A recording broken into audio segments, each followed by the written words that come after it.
Well, hello everybody. Welcome to the Magician with a Microphone podcast. This is the 30th episode of the Magician with a Microphone podcast, and I still don't have a theme song, and I probably won't, let's face it.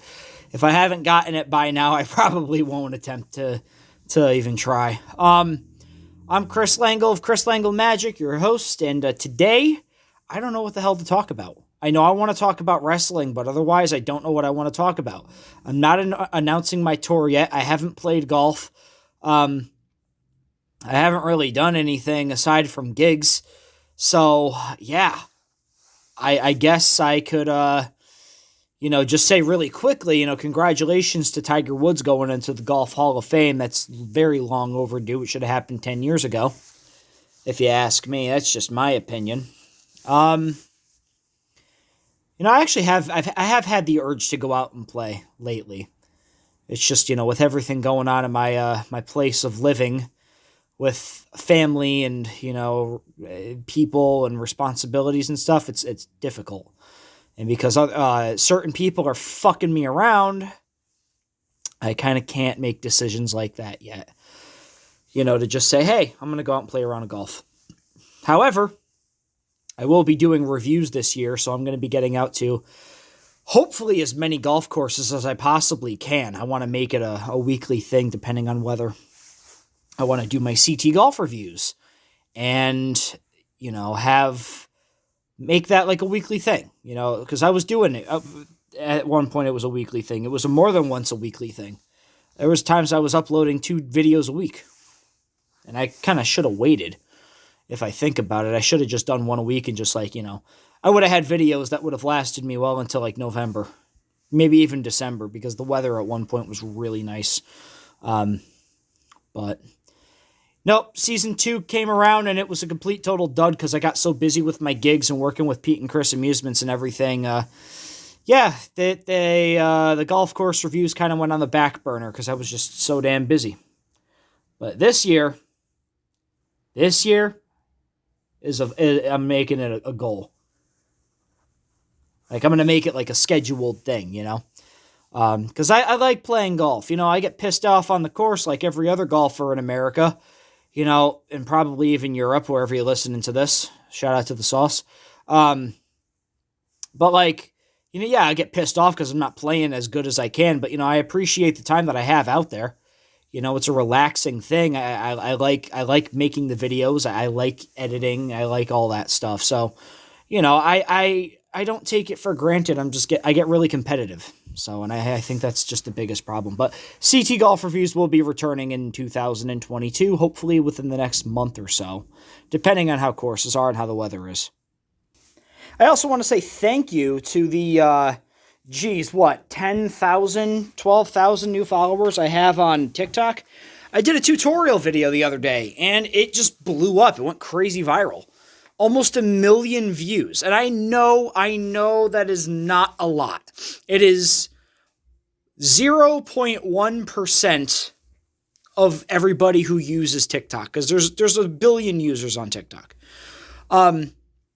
So it's such a microscopic, minuscule number that, doesn't really matter, but I've never hit 1 million anything. So, the fact that I'm, 850,000 views on this one tutorial video where I teach you how to do a card trick, it's a pretty big deal for me. So, and I got a matter of, I think 12,000 followers as of, yesterday. All in a matter of a day, too. So, thank you for that, and, if you're new to the podcast, welcome. I rant about bullshit. So it's uncensored. I don't care what I talk about. And this is my podcast, so go fuck yourself if you don't like it. And to the 6 people that are listening, welcome back. So we're going to talk about wrestling because I really don't have anything else to talk about today. I'm not announcing my tour. I already talked about golf, and, well, that's just about it. But there are a couple of things I want to talk about. One of them is Revolution. Even though I did not watch the pay-per-view, I saw clips of it, and I saw the important things that happened. And I want to talk about one match in particular, and I know that, everybody thinks that they know what match I'm going to talk about, and you're probably right. But we'll get to that when the time comes, because you're probably not going to believe the opinion that I have on this match. It's one of those things. But let's actually go through the match itself, okay? Or the show itself. And I'll tell you guys what I saw, what I didn't see. Of course, I had to see the Chris Statlander match because she's my future ex-wife. I have an unhealthy crush on Chris Statlander, and I don't think she knows who I am or knows that I have an unhealthy crush on her. But yeah, like absolutely, yes. But I guess she lost her match against legit Layla Hirsch, and that kind of broke my heart a little bit. So, hey, it's all right though. She's got a pretty good record. Hook and QT Marshall, that was supposed to be a squash, and it was a squash. Hook comes out, doesn't even break a sweat. Does his thing, suplexes QT Marshall, locks him in the fucking Taz mission, or as he calls it now, the what the hell is it? The Red Rum. The Red Rum. And, I think Hook is great. I've been saying that since he debuted. I think Hook has the potential to be Dean Malenko and Brock Lesnar put together. He will fucking kill you, but he'll do it technically. So, and I think that's going to end the QT Marshall feud too. I think Hook is officially a babyface. And I kind of hope that they turn Taz babyface as well. Knowing everybody knows by now that Hook is Taz's son. You can hear how proud he is in commentary. I think they got to go full babyface turn with with Taz and Taz's group. I forget what the fuck he calls it. The hell was it called? Team Taz, yeah, Team Taz. At least let him go babyface with fucking Hook. All right. Now I've got a stance on babyface versus heel, but I'll get to that in a second too. Death Triangle lost to the House of Black. I didn't see that match, but I did see the very ending where Brody King ended up pile driving Eric Redbeard. I saw that, and to this day, I will say, and I will take it to the very end, Malachi Black's got that black mass kick that he does is probably the best side kick, super kick in the business right now. It's just devastating, and it's so realistic looking. I know he slaps his knee, but at the same time, it's like that. He literally looks like he's kicking his fucking jaw off the guy's face. So, I saw clips of Eddie Kingston and Chris Jericho where Eddie Kingston actually beat Jericho. And then he goes to shake his hand at the very end, showing, signs of respect and everything, because I guess he was saying that, Jericho was one of the guys he looked up to and, in the build-up to the match, and Jericho refused to shake his hand. And I guess Jericho was doing a lot of heelish things in this match, and it makes sense as of last night when Jericho turned heel and they formed the Jericho Appreciation Society with 2.0 and Jake Hager and that other guy. So, but yeah, good on Eddie Kingston for winning that. And you know what? I've always said, ever since the match that Eddie Kingston had against Jon Moxley, that fucking kick-ass one, where, he was like putting his friendship to the side because he wanted the title, that was great. I think that was fucking fantastic. And Eddie Kingston, from what I understand, is like a locker room leader in the back too. If you get the chance, listen to and I'm not going to say it was a promo because it wasn't out in front of the crowd. It was a pep talk that he gave the AEW roster before the Brody Lee show. Or no, maybe it was after. And it just goes to show you how well, or how passionate he is about the business. So, and he made Jericho tap. How many fucking people can say they did that? Maybe Angle and Benoit and Cena, and there's not a lot. Maybe Taz. There's not a lot. I know Malenko has. Then there was the tag team match. I guess it was Jurassic Express versus Red Dragon versus the Young Bucks. I don't. I can only assume that Jurassic Express won that match because I didn't see anything posted on Facebook about tag team champions, new tag team champions. I'll have to actually watch that because I'm wondering how good that match was. Let's see. I've got like a list of like the matches right now. And I'm trying to see if I remember anything. The ladder match. Okay, so I remember clips of the ladder match. Christian Cage versus Keith Lee versus Orange Cassidy versus Powerhouse Hobbs versus Ricky Starks versus Wardlow. And Wardlow wins this match as a babyface. I think it's great. I mean, he wasn't officially turned yet, but you knew it was coming. I did happen to see some of the clips from this match, though. I saw the big guys going after the little guys teaming up after the big guys. But I think there was enough big guy, little guy action going on to where it was able to split the match up evenly and have enough cool spots. The spot that I saw that I really liked was when Orange Cassidy was jumping on the guys and tried using the big guys as a ladder to get up to the to this brass ring. Ironically, I find it hysterical. It's a brass ring. And then, try to win the match. But of course, obviously that didn't work. And then I guess Danhausen came out of nowhere. And then he put the curse on fucking Ricky Starks. And then Wardlow goes in for the power bomb and wins the ring. So, by the way, I fucking love Danhausen. I'm a fanhausen of Danhausen. Okay, let's see. What else? There was the TBS title match with Jade Cargill and Ty Conti. And I didn't see the match. I saw the kiss leading up to the match. Because that's all anybody is talking about. But I guess Ty Conti won the match, and she's now, 20? I think it's 29-0. So we're gonna skip that match because I want to talk about that at the very end. Britt Baker versus Thunder Rosa. I didn't see that, but I know Britt Baker won that. I guess it was really technical. I guess it was very back and forth. I guess Thunder Rosa had a lot of great spots. There were a lot of great counters. There were, it was very psychological, but Britt Baker ended up retaining, and I gotta say, that submission move that she's got is really good. It's that arm lock with a mandible claw thrown in there. It's two submission moves like combined into one. I think that's great.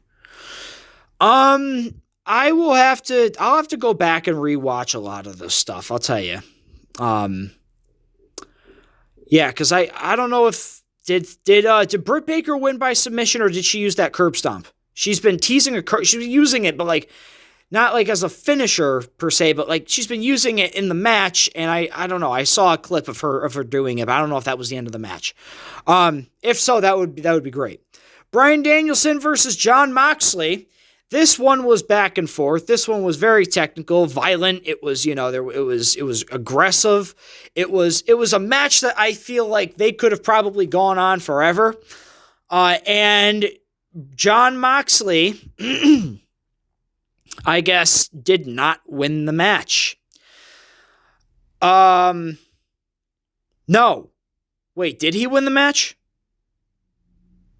Hold on a second. I'm reading something on it right now. Wow, Moxley won. It was a roll-up pin. Okay. And then, see, this is the thing that I saw. They started fighting after the match. They kept going after the match. And who comes out? Fucking William Regal. Holy shit. William Regal is All Elite. Back on TBS after 29 years or something like that? And then I liked how he went, first off, he goes in there and slaps the shit out of Jon Moxley. And then slaps the shit out of fucking Bryan Danielson. Okay? For those of you who don't know about William Regal, there is one match that I tell everybody to watch. Okay? And if you're a wrestling fan, you know what this match is. William Regal versus Bill Goldberg, WCW. I think it was a Thunder event. And William Regal shoots on Goldberg because he refused to go down to him in 30 seconds. And he put on a 7-minute match. And he got the best of Goldberg, and he embarrassed him. William Regal could legitimately kill a man. He was a bare-knuckle fighter out in Blackpool, England. He knows he's the definition of I could bury a body and, or I could get rid of a body in 500 different ways. William Regal will kill you, even at his old age. And now I guess he's on the roster as an active wrestler and not a backstage personnel. So, I did not watch the Tornado Trios match, even though I did see Sting go off of the balcony through the tables and Sammy Guevara hit Isaiah Cassidy with the fucking Spanish Fly off the top of the stage. I thought that was fucking insane. And then Hangman Adam Page versus Adam Cole, baby. And I think Adam Cole should have won this, and I guess he didn't, but Hangman won. Now the match that I actually took the time to find on YouTube so I could watch it. And you're not going to believe what I have to say about this match. Okay? CM Punk versus MJF in the dog collar match. This is the match that I was waiting for.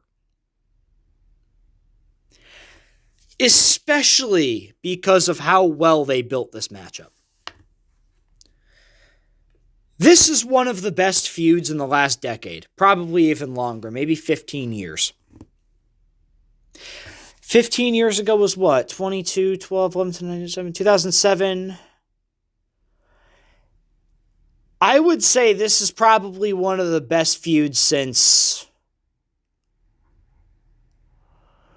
I would say Randy Orton and John Cena.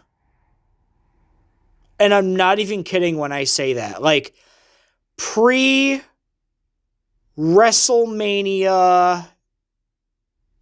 No, you know what? I'd even go as far as saying Randy Orton and Triple H. Because when Randy Orton and Triple H went at it at WrestleMania 25? Yeah, it was 25. I thought that was a great match. Great storytelling. It got really personal. Especially when Triple H broke into Randy's house. I thought that was fucking classic. And the outcome of the match was great. And the things that happened in that match were great. And that was one of the highlights of the night. I think that was one of Randy Orton's best matches as far as I'm concerned, was against Triple H at fucking WrestleMania 25. And a lot of people will disagree with me. But, like I said, I like the storyline that built up to it. I like the fact that, it was, Randy Orton, they went as far as having Randy Orton kiss Stephanie while Triple H is handcuffed to the ropes. That was holy shit. Storytelling in a nutshell. That's how it's supposed to be done. I was so convinced. And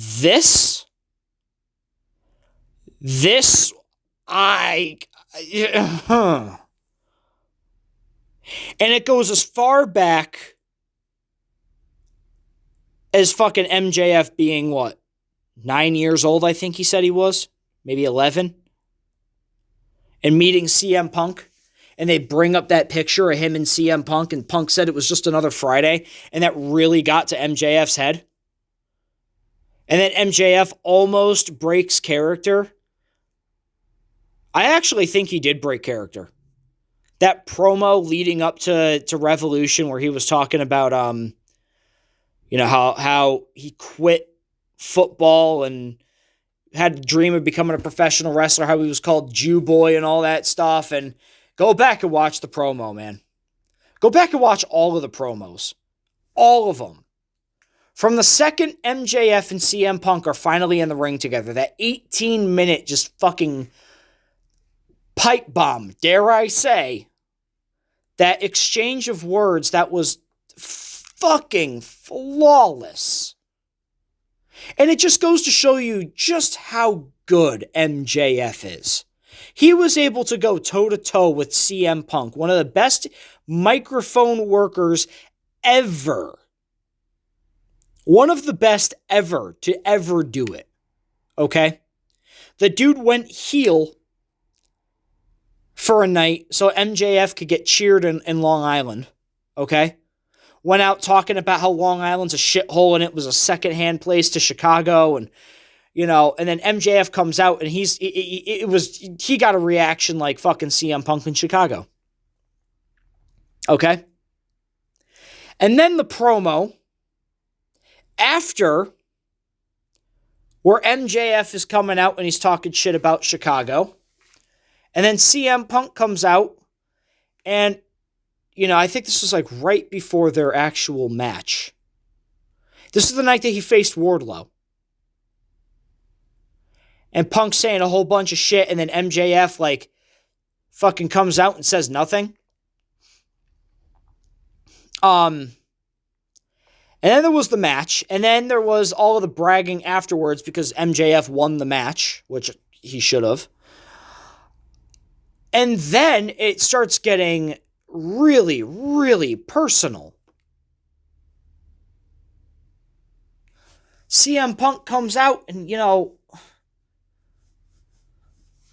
actually, no, it goes a little bit further back than that.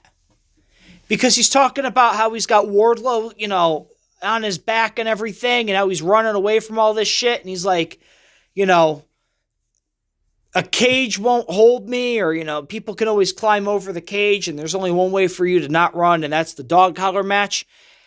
And then MJF comes out, and he looks like he's scared. And then MJF comes out, and he's talking about, CM Punk, where you idolized him. And then Punk does another promo where he's talking about MJF, meeting MJF and everything, and how he said that it was his dream, and for him that was just another Friday. And that was the promo that broke MJF, and MJF comes out, I believe broke character, talks about how he's got ADD and, learning disabilities, and how wrestling was his muse, and he joined a football team and, quit football and went to college and all that, and then eventually he became a professional wrestler. Got to the point where he was on Facebook, going into his old Facebook account, not his fan account, but his personal account, posting pictures of Punk and Bryan Danielson shaking hands at fucking WrestleMania 28. No, was that 28? No, it wasn't 28. Maybe it was 20. No, because Punk faced Jericho at 28. It was at one of the WrestleManias. 26? No, it was Punk and Mysterio at 26. Maybe it was 28. No, because who the fuck did Punk face? Oh, no, wait. Was that match a world title match?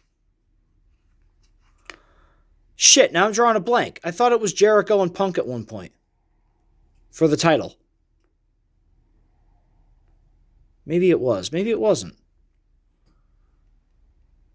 Because 28 was Triple H and Undertaker, and then Rock and Cena, and that it was Jericho.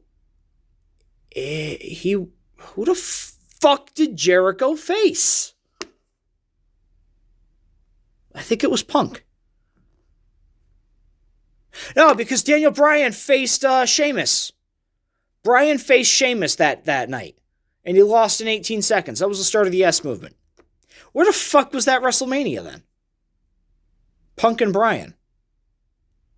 Anyway, so, he goes onto his Facebook, he's posting the picture, like saying, hey, I wasn't bullshitting in that promo, where, he posted a picture of Punk and Bryan, and that was like the match that inspired him to go back. And then, Punk comes out, no microphone, no music, saying, was all this true? Because, MJF is saying, oh, shit, that night meant everything to me, and you turned your back on me, and you quit, and you left me, and when I needed you the most. And I was like, it's fucking, what is going on here? This is like insane, like personal shit. And Punk comes out, asks him if it's true, and MJF's like, yeah, it's all true. And then the next week, Punk comes out, says, I might be the bad guy. I want to, I basically want to make peace with MJF. And he comes out, MJF hugs him, and then beats the living fucking shit out of him.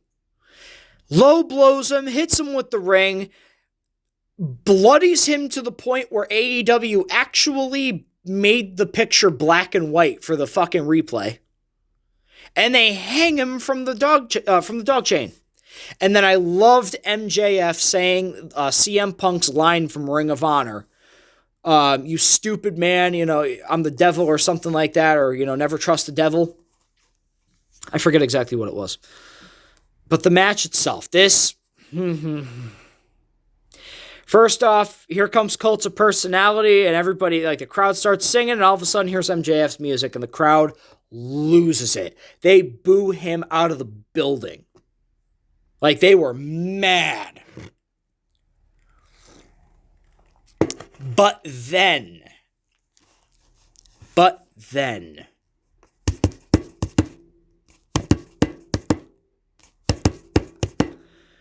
Dude, CM Punk comes out to his Ring of Honor music. He comes out to his fucking Ring of Honor music, the AFI song. What is it? Miseria Cantir? Dressed in the same gear that he was wearing in his dog collar match against Raven 20 years ago. That was epic. That was fucking epic. I think that should be CM Punk's music from now on. I would not be opposed to that being Punk's music. The match starts, they are using the chain, Punk's wound gets reopened almost instantly. MJF starts using the chain, wrapping it around his head, wrapping it around the wound, and fucking bloodying him up. And let me tell you something, Jim Ross had it absolutely right when he said, look at Punk's face, it's a crimson mask. That was an understatement, dude. And then Punk ends up headbutting MJF in the balls. I thought that was great. They were using this chain the way it should have been. And then fucking Punk goes up for the GTA or the GTS, and then MJF digs his fingers into the wound. And then fucking MJF, he wraps the chain around CM Punk and applies the sleeper hold. That's the way he won the first time in Chicago. I thought that was insane. Then he goes for the armbar, the Salt of the Earth armbar. And then Punk tries rolling him up. And, it doesn't work. And then MJF is about to hit the Heat Seeker. And then fucking Punk counters. And then Punk takes the chain and wraps it around his fucking knee and fucking throws his knee right in MJF's face. And that busted MJF open.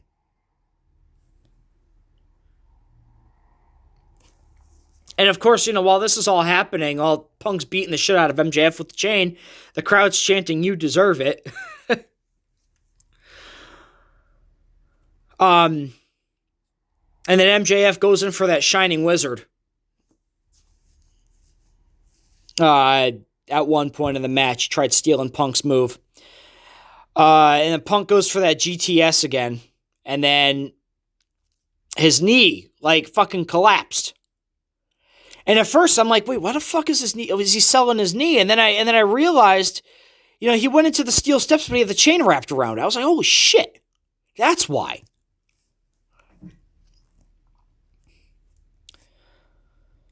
And then MJF goes out and gets the fucking thumbtacks.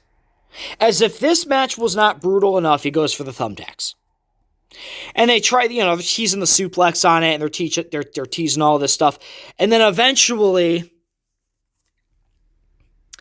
And eventually, MJF goes in. He gets the thumbtacks, but so does Punk because he superplexed him. I honestly thought because Punk went for the Pepsi plunge off the top rope, I thought that was going to be the tack spot.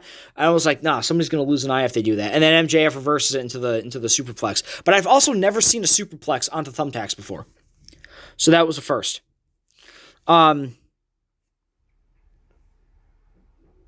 So like, yeah. And then the thing that I was kind of expecting, I did not expect Wardlow to come in.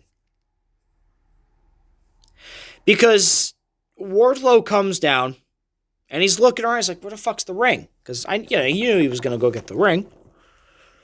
And while MJF's like, dude, where the fuck's the ring? Punk gets up, yanks him back into the tacks. And then CM Punk looks over at Wardlow, and Wardlow's like, oh, it was in this pocket. How convenient is that? And he throws it into the ring, and then Punk beats the shit out of MJF with the ring. And again, the crowd's chanting, you deserve it. Finally, Punk hits the GTS, and then wins the match.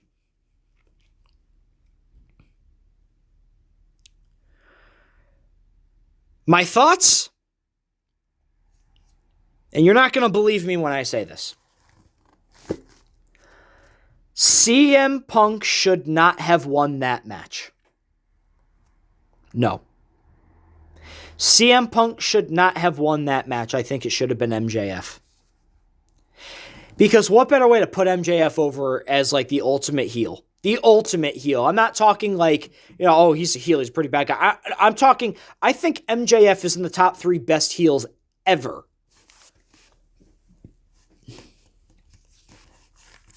I think he is in the top 3 best heels of all time.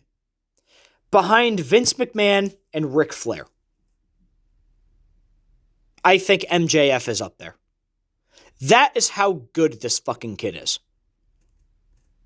That promo that he did in Bridgeport, actually, almost had me fucking like welling up in the eyes. I was like, holy fuck, I feel so bad for this kid. Like, goddamn, like, MJF, we got your back. And then he fucking turns. He never breaks character. He's known for flipping off children at fucking autograph sessions. There's a documentary on YouTube where it's like, it's all about MJF, but then it takes a turn and it's like, all right, well, that's really not the guy that you're interviewing. And there's a whole bunch of like fake bullshit. And is it called Introducing Maxwell Jacob Friedman or like, I don't know, but go look it up. Just type in MJF out of character. And it's a documentary. CM Punk should have put MJF over in this match because MJF had absolutely nothing to lose. Okay? Or I'm sorry. CM Punk had nothing to lose. MJF had a lot to lose. I'm not saying he lost anything. I'm saying that CM Punk is high enough in his career right now where if he were to lose that match, I don't think it would have affected him. He's still good enough to where he could talk his way into the world title spot. I also think that this, if they didn't pull the fucking attack the week prior, this could have been a double turn. MJF could have been a babyface, CM Punk could have been a heel at the end of this match. I feel like that they could have done that.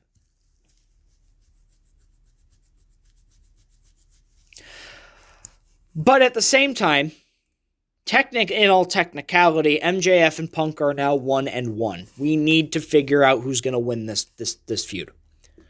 They're tied. Somebody needs to be on top, but it needs to be MJF. That's all I'm saying. It needs to be MJF. The storytelling in this feud was absolutely brilliant.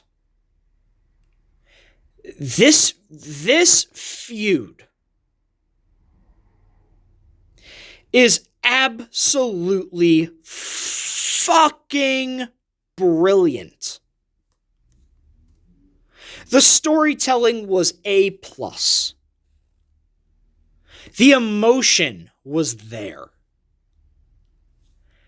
The fucking mind games were there.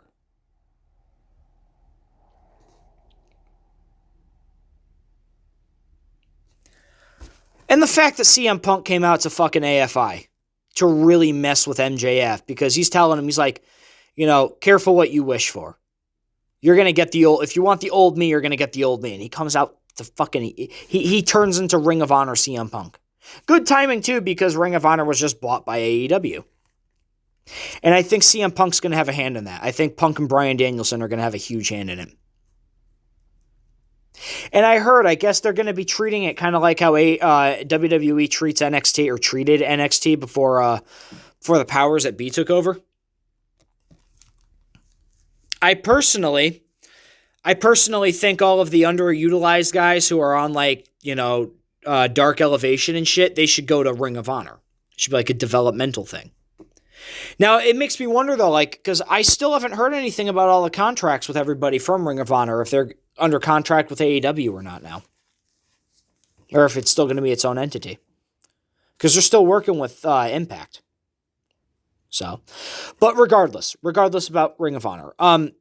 MJF and CM Punk, one of the best storylines, one of the best feuds of the last 15 years. I take absolutely nothing back when I say that. That was almost perfection. Almost perfection. I think if MJF won, it would have been perfection.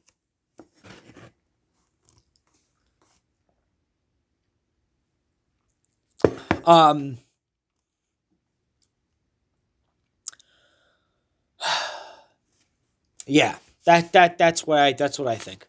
It's weird. The gallery lights just turned on by themselves. That was pretty strange. So, all right, guys. So I'm gonna wrap this up. Because like I said, I really didn't have a lot to talk about this. Oh, shit. What am I thinking? I forgot to talk about what happened with WWE. Dolph Ziggler won the NXT title. Okay. Now, guys, I will talk to you next week. Hopefully everybody has a good rest of your week. And with that being said, a huge announcement coming up very soon. And here's the 30 episodes. I still don't have a theme song. So, all right, guys, I'm Chris Lengyel with Chris Lengyel Magic. I'll talk to you soon. See you next week.